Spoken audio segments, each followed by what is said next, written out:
Guy knew that in order to achieve fulfillment and be at peace with himself, he needed to do what he truly believed was right, rather than doing what others thought was right. Whether that be growing his fund as large as it can be, living in New York City, or going to such and such events, or how he spends his time, he decided that the best way to live his life was to live by an inner scorecard and do what he believed was truly right, rather than judging his success or being at peace based on what other people thought about him. Hey guys, I'm your host, Clay Finck. I host the We Study Billionaires podcast, which is the #1 stock investing podcast in the world. I recently picked up Guy Spier's book, The Education of a Value Investor.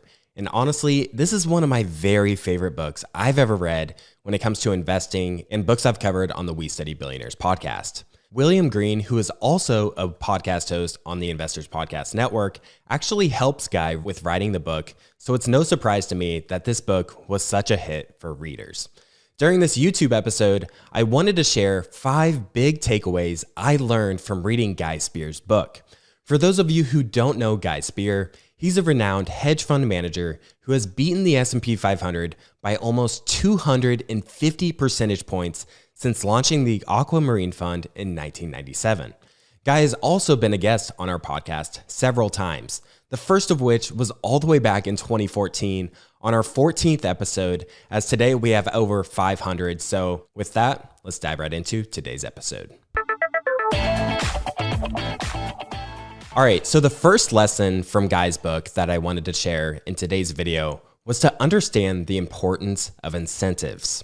Charlie Munger is very famous for emphasizing the importance of incentives, as he says that if you show him the incentives, he will show you the outcome. And people are really driven by incentives. And once you understand this, you start to see it more and more in your daily life. Now, Guy started his career working on Wall Street at a firm that really had a very poor reputation. Essentially, Guy's job with the firm that he started out with after college was to find a company that wasn't really any good, and then to dress up that company so it could be sold to retail investors as an investment.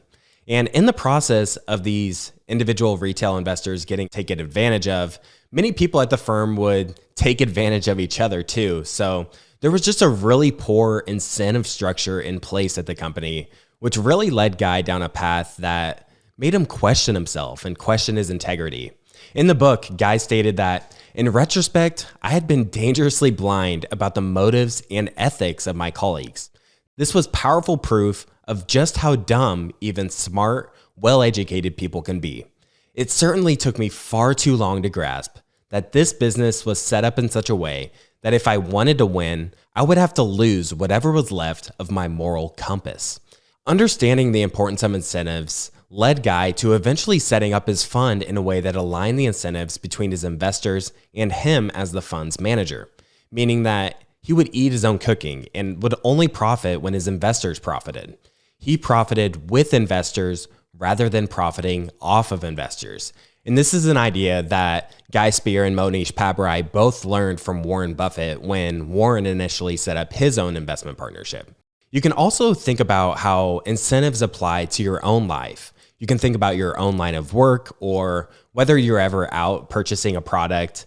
For example, if you land on a company's website that is selling something and you just look at the website, you can just tell that it overstates the benefits and probably hardly ever mentions any risks or negative side effects with the product.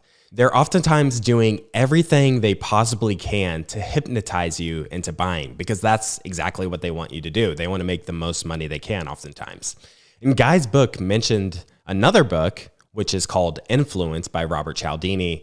And this is an incredible book that teaches people how you can be deceived or influenced into making decisions that aren't in our best interest. I highly recommend that book for anyone that's interested in human psychology in particular. It's just a really great read. So lesson number 1 is to understand the importance of incentives. Lesson number 2 is to create the right environment. There's that saying that you're the average of the 5 people you spend the most time with. In Guy's early career, he lived in New York City, which definitely has its pros and cons. It obviously opened him up to forging many great relationships, but he ultimately decided that he needed to get away from the noise of the city. So he decided that he wanted to move to Zurich, Switzerland, which I believe is where he lives today. He recognized that your environment has an enormous impact on your thinking and your headspace. Also, what Guy did to help improve himself and help improve his environment was to create a mastermind group. He would surround himself with the very best people he could find, and he continued to have calls with these people each week, whether that be Monish Pabrai, Nick Sleep, or Bill Ackman, to name a few, all just incredible investors. There's a ton of benefits that Guy got from this. First, I would say is that he tried to surround himself with people that are better than him, or people that you want to be more like. And that's just extremely powerful, and it's a great way to help take yourself to become more like the person you want to be. Another reason this is so powerful from an investor's point of view is because you get to hear ideas from others and you get to run those investment ideas by other people. The group of investors would meet once a week, and one of them would pitch a stock and it would be debated and dissected by the group. So instead of Guy just being in his own headspace and being subject to his own biases, he would be able to run these ideas by all these extremely smart people. Another reason I think this is so powerful is since Guy's not just in his own headspace, he might have 5 really good investment ideas. If each person has 5 great ideas, then that gives Guy potentially 25 great ideas that he can select from rather than just having the original 5. So I think that could just really be powerful and help him discover the very best ideas that are out there. I just wanted to jump in here and tell you about this new valuable resource that we created for you. The biggest challenge to taking control of your personal finances, improving your investment returns, and building a better future is just getting started. This means getting organized, having a plan, and being disciplined. As Mark Twain once said, the secret to getting ahead is getting started. If you're not satisfied with where you're at financially, whether that be not having enough savings at the end of each month, watching your cash being eroded away by inflation, or maybe you're not sure where to get started with investing, down in the description below, we put together a free guide for you called The 4 Simple Steps to Take Control of Your Personal Finances and Life. You can get this free guide by clicking the link in the description below. All right, so the third lesson I wanted to share, and probably my favorite lesson, to be honest, is to embrace the compounding of goodwill. There's a little bit of a backstory on this lesson. Charlie Munger recommends reading the book Influenced by Robert Cialdini, which I mentioned. I've read through a good amount of the book, and I can see why Munger likes it so much because it paints just such a good picture to how human psychology works and how people's minds trick themselves into making certain decisions. One example of this is the story of a man who set the Guinness Book of World Records for car sales in a single year. And what he did was simply write short handwritten notes to his former customers, and all he would write was, "I like you." And that was it. Cialdini explains that we're phenomenal suckers for flattery, and we tend to believe praise in those who provide it. So Guy started writing 15 handwritten letters per week to people, just thanking them for a speech they gave, or writing them just to check in, and whatever excuse he needed to write to someone, he would do it. At one event Monish Pabrai spoke at, Guy wrote to Monish to thank him for his great speech after the event. And Monish said that Guy was the only person that wrote to him after this massive event. And this interaction that they had because Guy had written Monish was how they became great friends, and eventually a couple years later ended up going to Buffett's charity lunch together. Spier said that my letter writing crusade had begun as a way of marketing my fund, but it ended up giving me a richness of life that I could have hardly imagined. Rather than becoming a good salesperson, I found myself starting to care about the people I was writing to and to think about how I could help them. The paradox is that as I became more authentic and discarded with my agenda, people became more interested in investing in the fund. This was an unintended consequence of becoming less selfish and more honest about who I am. And I personally just think about how handwritten letters especially are just so rare nowadays, especially now that we have things like email and cell phones. They're just such a good way to stand out from your peers, whether that be trying to get a specific job or get a promotion, or even get in contact with someone that is difficult to get in contact with. For those of you not familiar with Guy, he's been on TIP's podcast on a number of occasions over the years, and you can just see that he's just so willing to share his knowledge and share his insights on life and investing, and he does this with no expectation of getting anything in return, which really goes to show how he really truly embraces this idea of compounding goodwill. All right, the fourth lesson I wanted to share today is to live by an inner scorecard. Once Spier started investing successfully and garnering attention from investors and people on Wall Street, he noticed that many people would give him a call, reach out to him, and tell him all these ways that he could grow his fund. At first, this might seem appealing, but bringing on investors that don't align with your values can really bring its own set of challenges. If the investors only want short-term returns, then you might have headaches with redemptions from investors, and it's much better to have investors that align with your vision. Guy figured out that he really enjoyed researching companies and managing the portfolio, and he really didn't care too much about trying to sell it to others. He just figured that the performance would eventually speak for itself if he did a really good job with managing the fund and delivering returns to investors. And this all really ties back to the inner scorecard. Guy knew that in order to achieve fulfillment and be at peace with himself, he needed to do what he truly believed was right, rather than doing what others thought was right. Whether that be growing his fund as large as it can be, living in New York City, or going to such and such events, or how he spends his time, he decided that the best way to live his life was to live by an inner scorecard and do what he believed was truly right, rather than judging his success or being at peace based on what other people thought about him. And that brings me to the fifth lesson that I wanted to share today, and that's to not take yourself too seriously. This lesson also requires a little bit of a backstory.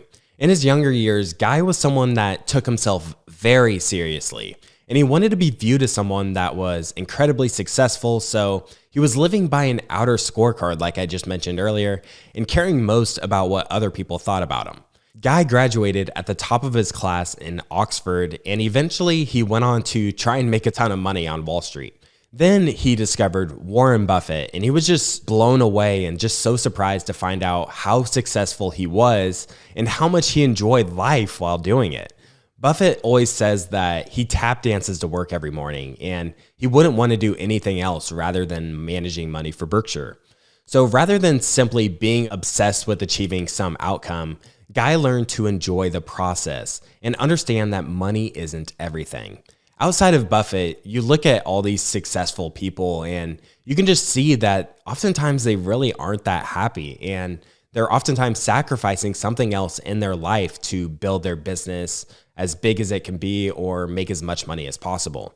So we want to understand that there's always trade-offs, and money shouldn't be the only thing we optimize for. You want to think about your health and well-being, your family, your relationships, your mental health, your physical health, and all these other things. But I think for a great majority of people, after you have a lot of your basic needs taken care of, then a lot of other things start to matter a lot more, in my opinion. And I think back to my own journey and experience. I initially got my degree and went down a path of getting, a really promising career with really good income potential, really good job security. And then when I was 24, 25 years old, I had the job that I really always wanted and always dreamed of. And I was making a good salary. And then I started to really think about where I was. And I was thinking about, is this really it? This is what I considered to be my dream job when I was 18 years old. And I decided that it really wasn't what I wanted, even though I was making a really good income. And I seemed to be in a really good position by, that outer scorecard, by other people looking in. And I just figured out that I valued other things a lot more than what that job provided. And for those who are in that position where I was in, and you're in that position where you have the job that you always wanted when you were 18, well, that's really good. And that's great if that's in line with who you are and who you want to be in life. So you really just want to live by that inner scorecard and not take yourself too seriously in trying to make the most money as possible or building your business to be as big as it can be. But I knew that I needed to make some changes when I initially went down that path, and I eventually found something much better that was much more aligned with who I was. All right, so those are my 5 biggest lessons I learned from reading Guy Spier's book.